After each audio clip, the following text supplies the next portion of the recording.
Cynthia Cooper Weir, Assistant Pastor, the Thankful Baptist Church, Rava Street, Buchanan. I'm married to Mr. Anthony Weir.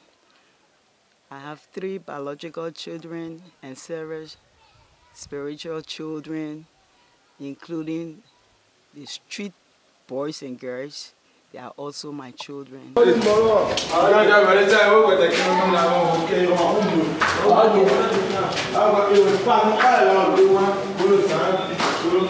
you carry me those Zion Beach, yo. Yeah, those Zion Beach, but I will find it right.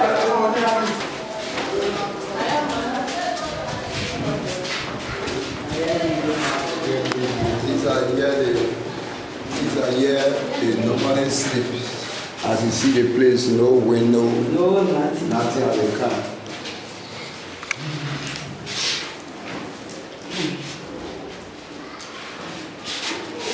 My effort of coming to the Street Girls and Board, it all started in 2016.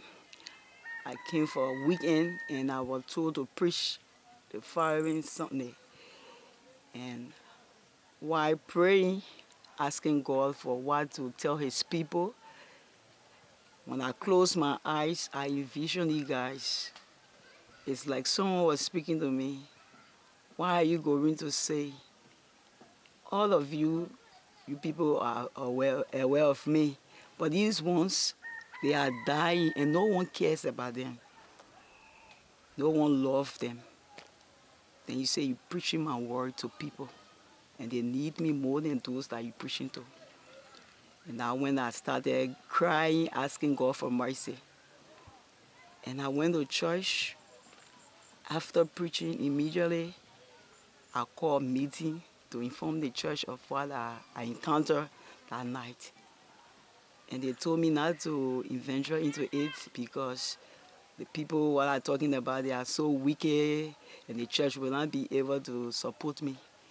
So I said, whether you support me or not, I'm not doing it of myself. So I will take the risks. Oh, Papi,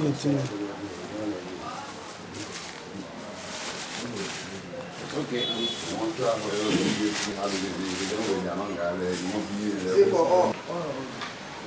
I think I will see. It'll be fun.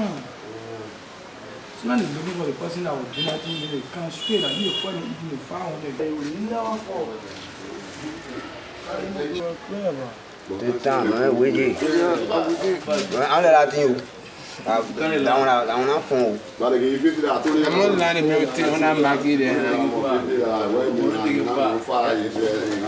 And the first time I started working with them was 2016, December 24th.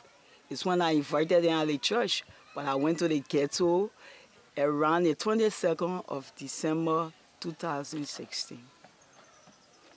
And I'm working with approximately 150 of youth are living in difficult situations because at times the number increases and sometimes they drop, but drop 150. Representative Parker will call him and explain what happened to you because last time he came to me personally, he came down there, he talked to you. You say, oh, that the man will carry, and the kind of thing that happened, he need to know about it. Man will carry him, break with that, he never Probably anybody can will photo with the player without video question, yeah. Yeah, the one that's the right thing I'm telling you. Yeah. Well, the challenges that I face in doing social work is so many because the challenge here to even go around them, to cater to them, is a challenge by itself because I need financial aid. It is not forthcoming. And even if I go to them, they listen to me. I appreciate them. When I talk to them, they listen. But myself, I'm not in a position to meet up with what they're really in need of. Because financial-wise, it is not there. Yes. Like some of them are telling me, Mother, we want to leave the ghetto and be by ourselves. So it takes money to take them from there. Even to rehabilitate them, it takes money. It's a challenge for me. Seeing them in the bushes, living in graveyard, sleeping in deserted buildings is a challenge for me. I feel it a lot because they want to be removed from there and placed to a place that they will be trained, they will be taken care of. But no way now, so it's a big challenge I face with now. Between girls and boys, the one that respond faster in leaving the drugs, the girls. They respond faster to leaving the drugs, and they are faster in getting into it. I have an encounter with Sia. One Sia. She left the drugs, and whole day, like while we preparing the food, she would be here with me, we'll be cooking. Whole day she would be with me. We carry the food to the central precinct. Every day she would be with me. Anywhere I go in, Sia would be with me. But after we lost contact, she got right back into it. She came back now, she crying. Every time she sees me, she will be crying, "Mother, you can help me all again." I know. You know what I'm going to do. I want you to help me. I want you to really help me to Jesus on it. Yeah, I know. When the last time you left it? Yeah, I was telling them you left it because nobody was around you again. You left from around me. You started again. But we help you, yeah? Okay, Mama. We are not a family, so for that reason they can't start for them to use their listing and all. But when we move on Saturday, we come in the bush, still they following behind us. That area that they for us to live as a human being. Due to the problem that we don't want, we move on in the town, we come in the bush, still they running behind us. Yeah. So I ate our mother.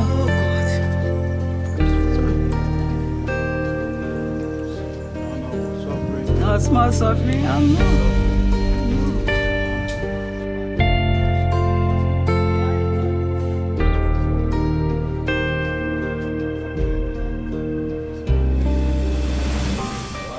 When they ready to call you out about Nini, I was so go with criminal name. But now one day, when I go in front of them to ask them for a cup of water to drink. Now one day we go in front of them for them to get one cold spoon of rice to eat. But every day they will be here to our feeding. For what reason?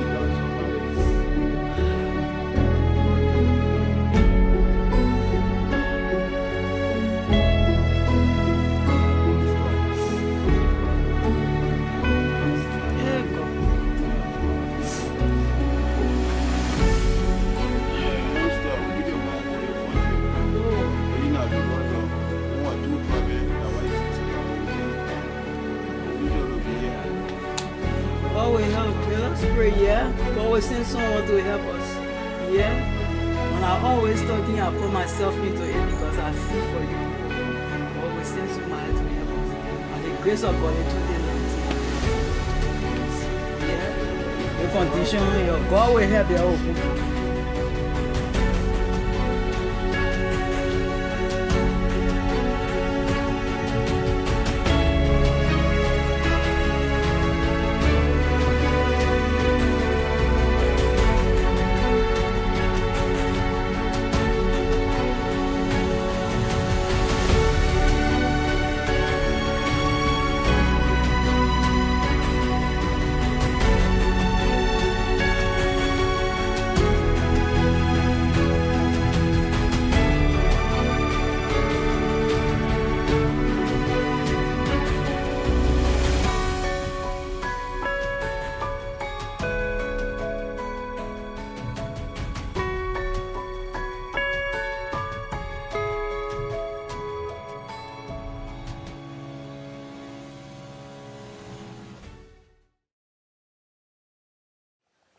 I'm Sam Masikwe, commonly known as Semi Yoke in the whole Bazaar. I was once used to be a person called Soko. because of the process I put myself in and the art I put myself in. I was into a drugs addicted life where I used to be part of drugs user. And by the grace of God, I was able to reassociate myself to human life. Because the life that I found myself in, I felt that I was gone. But through the process of a church and also a pastor, I was able to understand that I'm human being still. And right now, I'm president, making it up as a human being.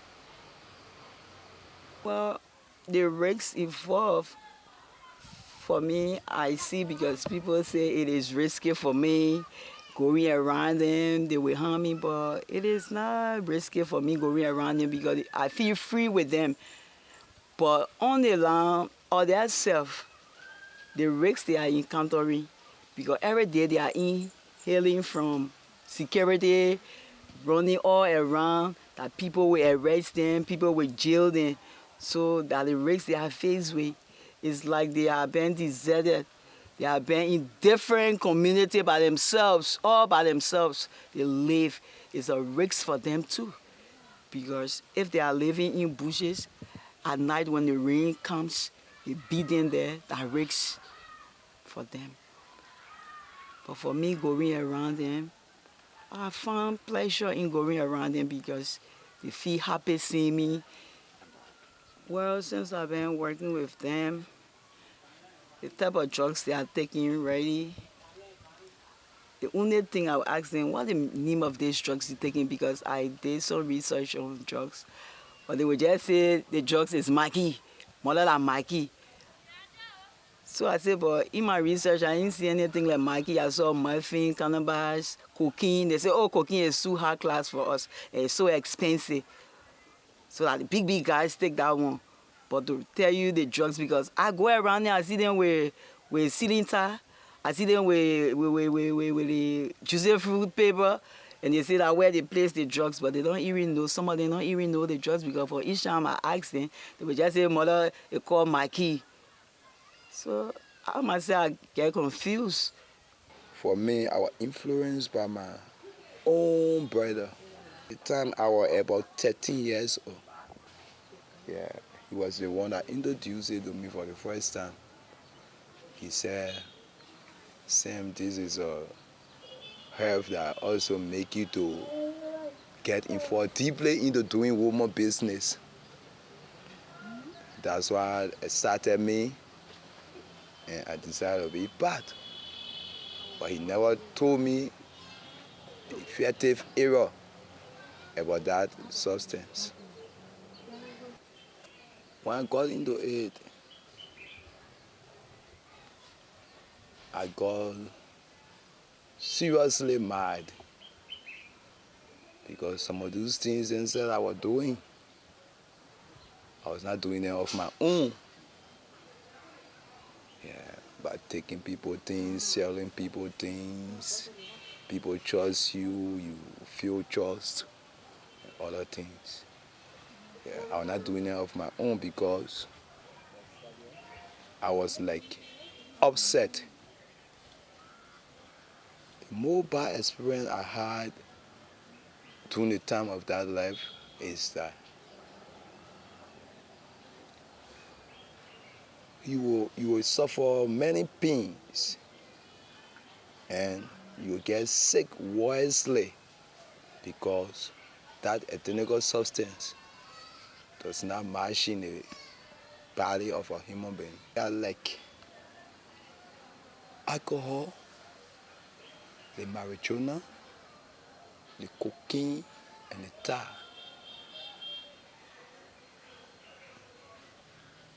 So as you decide to use them, you begin to see yourself getting decline. Your physical appearance and your physical look will change. So these are the real experience that I got of it.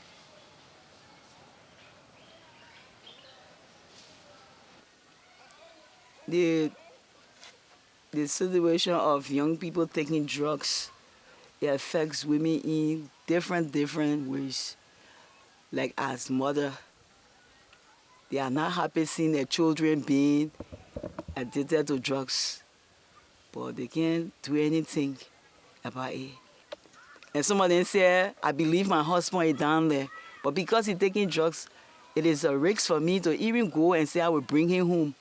Some of them, their husbands are there, because I encounter some of them, they have children, they have, the other guy, he said he have about 9 children, but his wife refused him because he has said, admitted that when he goes home, no money, he will take a lapper, he sell it to buy drugs. So it's affecting mothers, it's affecting women. Even the girls' children are being affected. Because I remember one time we were marching on the street, little girl keep running behind me, mother, thank you. Thank you for what you are doing. She started crying. When I asked her, she said her father is in the group. You see, girls, women, everybody have been affected because of what is happening to them. Their homes have been destroyed. They don't carry on their duty as fathers. Children are not submitting to their parents because they take the drugs, they feed them. They are bigger than their parents. So that is why you see most of them living on the streets. So mothers have been affected, wives have been affected, girls' children have been affected. Because their dad is in the ghetto, whereby he's supposed to be there to cater to his daughter.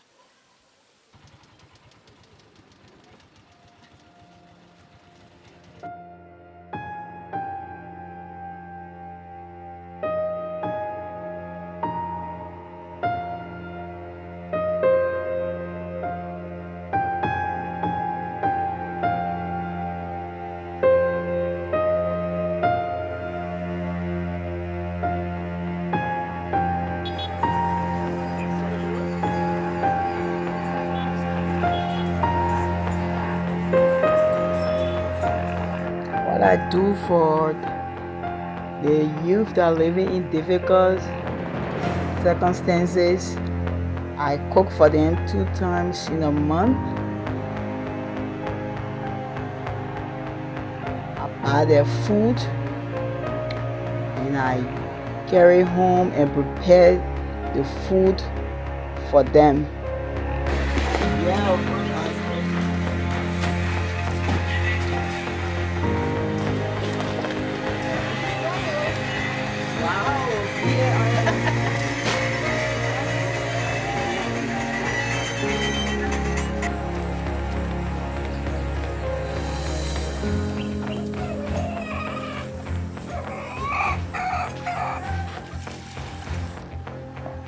How do I get money to finance the activities? I get money from people that are in the church, like one of my Deacon Stanford Tower, always helping. Even myself, I try to come in, even came the time that I had to use my school fees to get the work going on. So that's how I get money to do the work. The physical work, I get assistance from, firstly, my parents. My mother, father, they help me a lot. And my neighbors, people that live in the community with me, few of them comes in and help. A lady from the church, she goes to the house in the morning to help me to do the cooking. Okay, leave it now. Don't be shouting all my hair, man. I'm not shouting all my hair. You can't agree. Somebody tell you something you won't be shouting. Okay. Thank you.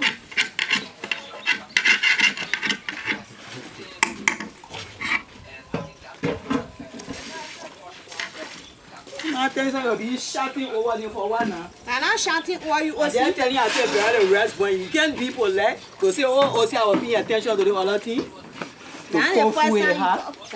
Yeah, because you have to learn when somebody tell you something, you know what can make me angry, you have to be doing that. Don't offend me, please.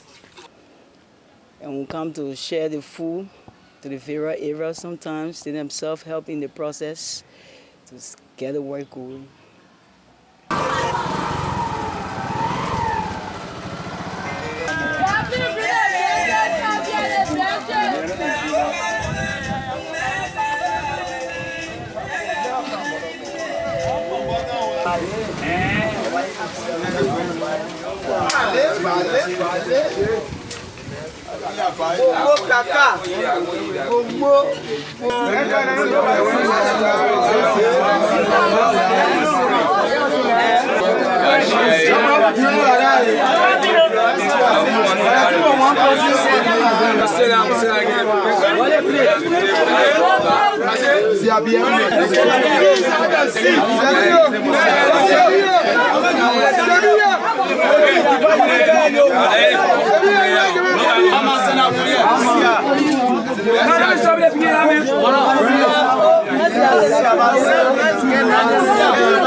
He wasted that day. He asked him to heaven, and now he's where he is. So let him cry.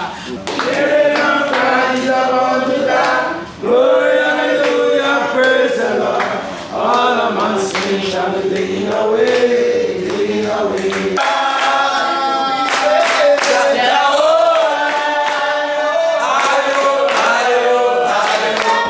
There are several means that God can use when you're stubborn. Yeah. Several means that God will use to transform you. When you say you're stubborn, sometimes you will get sick, you will leave inside. You know how many of your men die on the street? One thing I know, you will not have no excuse on Judgment Day to tell God, no one came to me to tell me, oh. They left our living. No one came to me to tell me because he will ask you. All these things it been written down in the book. When you hear in Revelation, when he talks about books were open, another book will open, the book of life. I gave you a willpower to choose between good and bad. Hey, my people, even if someone fool you and carry you to this something, you don't have the willpower to sit by yourself one day and tell God, God, enough is enough. Take me from this life. Me and my friends, we went to school together. They are improving. And yet me here, I stay down. You don't have the power to tell God. You have the power. And at the time God waiting for. And now is the time for you to ask him for transformation. Bless the fruit as it enter into our belly. Let it bring transformation into our life. In Jesus' name we pray. Amen. Yes, Papa.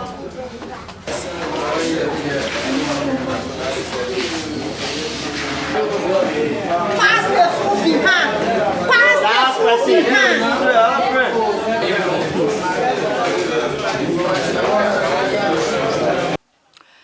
Well, the success story that I have from the time I started up to now. Firstly, I'm blessed that those guys are responding when it comes to the social aspect. Because at first, they would not like to talk to anybody. They would not like for people to even come around them. And they used to keep themselves so dirty. One day, they are getting clean. And they allow people to interact with them. And they themselves interact with people. One of it. The second one, some of them that were bad off taking the drug, notorious criminals, now they are being transformed. They're no longer taking the drugs and they are going to school. And you see, for me, it's a success to me. Because someone that never had a thought of going back to school, someone that never had a mind of leaving the drugs, because they said the drugs was something that they could not leave. But leaving it now, encouraging their friends, is a big success story for me. And they never thought on going to church. When you tell them about church, you say the people, they're right there and we are dying, they don't care about us, so we don't go to church. But at least about 12 of them, the church that are pastoring, they are part of it now. So I see it as a success to me, yes.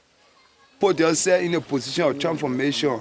I got scholarship for somebody, anybody who won't go to school. So when you put yourself in a form of transformation and you decide we started working on you, you will go to school on a scholarship level. So that's what we're saying. So the time I'm late. to say all the time, let my sell No, going ever to mother school go. now. All the time, not to say all the time, let that you can't go back to school. All the way I get back and go to school, people can be laughing. Whole lot of things, but still I dare to achieve what I want to achieve. That oh, the hardest part we can do with it. And nothing, we can leave it. That skin. Some of them go and fishing whole day. They get their money. Instead of them doing something good, that's why I always told them, you will get old one day. You will not be in the position to go fishing. So now it's about time you save your money to do something. They say, we can't save money, we got to buy Maggie. You see what is happening? So when they are old, who will take care of them? Right now they neglected their children. Some of them don't even have children. Some of them don't even have a particular woman. Even though girls are taking drugs along with them, maybe they sleep with them. But to say to have whom, they don't have it. So what become of their future tomorrow? My name is Alvin Richie. I was born in Monrovia, Nigutan. I traveled from Monrovia to Buchanan to do some work, to fishing. Although I'm fishing, but I find myself in, let's say, a just habit. Okay, I smoke just sometimes to get strength to use it to go and fishing, because sometimes if I don't smoke, if I go, I don't feel fine within my body. So if I take some, I go, I get strength. I started taking drugs since 1997, I started taking drugs. Some of the problems I'm facing in the drugs habit now, because it already adapted to my system. So if I even take it for, let's say, after a few times, it can be battle with my system. So I got to put some in the system to recover. Yeah. Well, I do just to get strength to go and do my work. I don't take people things with violence or going above people doing some, bad things. But for me, I depend on my work that I do. I go on the sea, I get money, I buy any amount I want to buy. And I do it, I relax myself. If I want to sleep, I sleep. If I get work to do, I go and do it. But I don't go checking people's phone, taking people things, and other people do it. But for me, I don't do that. Sometimes if I go on the sea, if I come, I get 2, 3, 4, 5,000 there. That can encourage me to say I'll go and take somebody something, because that money is enough for me. That when I even go and buy 4, 5 packs, still you can't do nothing to my banana money. So that will not encourage me for me to say I'll go and take other people's property to go and sell it to smoke drugs. The root cause of this whole drug addiction in our country and the usage of drugs is the importation of the drugs in our country. There are large importation on a daily basis. Our airports, seaports, by road, people bringing drugs into our country, and nothing is done about it. They move freely. One time we were celebrating our Independence Day, and the drugs, the dealers, they too had drugs giving it to our Liberians free. And the security that's supposed to be arresting them, they were on the scene. And they too were asking the drugs dealer for their own 26. They want their money. And they sat there, they saw what the people were doing. So you see, I get the information on a daily basis. Say, mother, so long, these guys that are supposed to be arresting the dealer, they leave them and come to us. This situation will not be calm. Because so long we see these drugs, we'll be encouraged to take it. But if we don't see it at all, we will survive without it. We are all corrupt in this country.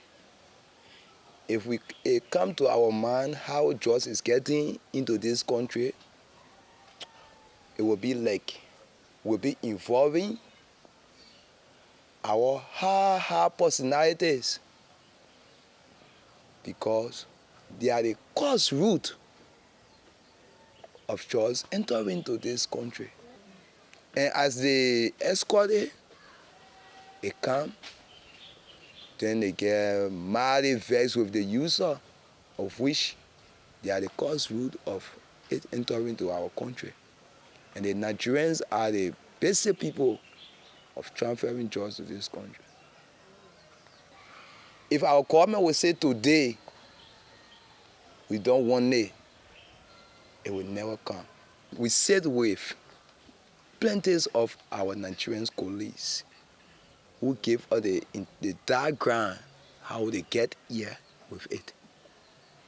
At the time we were there, they gave us the diagram how it come here. If we even say, sir, you need to be scared because they're planning to raid you. The military say, relax.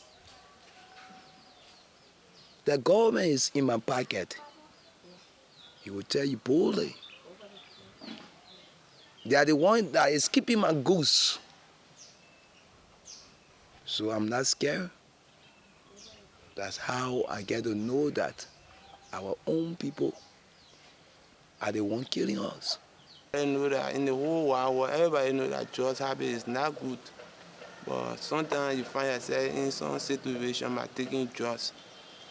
Some people will talk to you to leave it, but all depends on you yourself that taking in the drugs. When you're willing, you can leave it.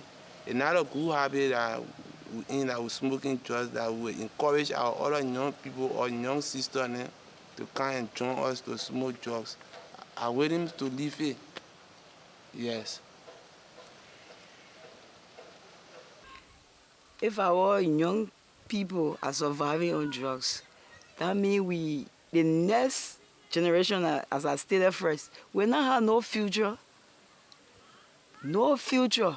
So long they are surviving on drugs, what can they do? Nothing. They're surviving on drugs. They refuse to go to school. So they will not be educated. They are surviving on drugs. They become criminals to support, some of them support their hobby from stealing. So then the criminal rate will increase in our country. So we'll not have good future. It will come a time if nothing is done, we'll be living in fear. Because they will be coming. They want money to support their hobby, and they are not getting it. Some of them, because they are not learned, they can't do nothing to sustain themselves. And when they need the drugs, they need it. Their whole body can be crazy for the drugs. So they rather doing evil to you to get money to support that hobby. So if nothing is done, I tell you the truth, we'll not have no good future. People will live in calamity in this nation. What people overlooking? Because it's not even only in Grand Bazaar or Monrovia. There are 15 counties. All in the places that we used to have as interior now. Gold camps and what have you.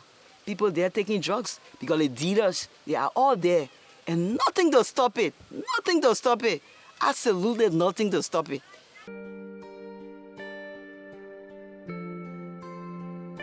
Right now, it is not the program that I'm doing with the young people.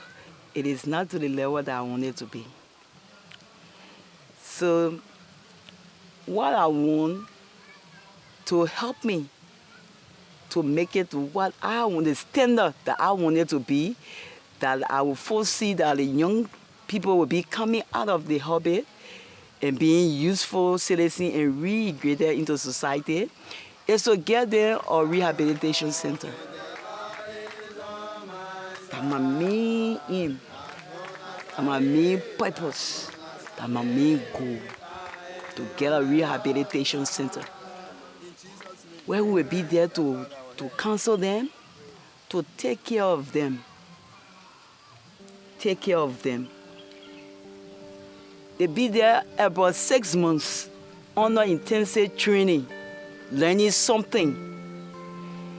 And when they have learned and empowered, and the drugs, because they will be there under security, high security, that they will not leave the rehabilitation center until they have graduated, when they have achieved something, when they have been trained that indeed this lady, this guy is no longer in the hobby, and empowered to go back into society. That is why I'm calling on people to assist me in doing that. Other NGOs, what have you, to help. Humanitarian assistance from other people to help. Because I have the mind to do it. I have the ability of talking to them. Because one of them told me, say, Mother, don't you know I was notorious armed robber to the cemetery when he said I used to be there. I just used to come when we are on mission in Bikino. But I listened to you talking and he encouraged me. That guy inspired me. He said, Mother, don't leave it. Talk to our men, they will leave it. But talking is not enough. You talk. You need to empower them. You need to rehabilitate them. All is inclusive when it is done at the rehabilitation center. Indeed, I will feel so happy that I know things will work out fine. Yes.